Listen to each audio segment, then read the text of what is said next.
everyone, welcome back to the video. So in this video I'll tell you how to fix charging on hold warning on iPhone. After upgrading your iPhone, you might occasionally get a charging on hold error like prompt.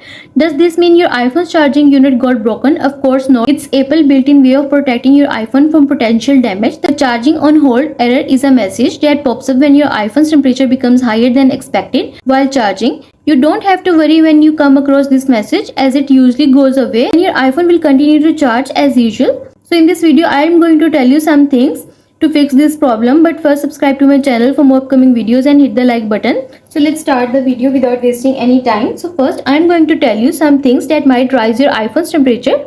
Running heavy apps or tasks on the iPhone might also slow down your iPhone and increase its internal temperature. Placing the iPhone on a hot surface, including your car's dashboard, heated pavement, or close to heat source might rise its temperature and trigger the charging on hold error message while charging. Faulty charger or charging unit is also a problem. A damaged battery might become too hot, rising your iPhone's temperature. Streaming high quality videos sometimes heat the iPhone unit. So resolving this error message doesn't require any technicality than allowing the phone to cool. First action point is to unplug your iPhone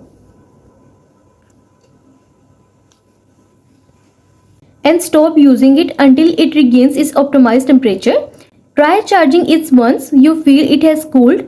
However, if your iPhone throws this message often, you might want to check the battery. For this, go to settings and choose battery option.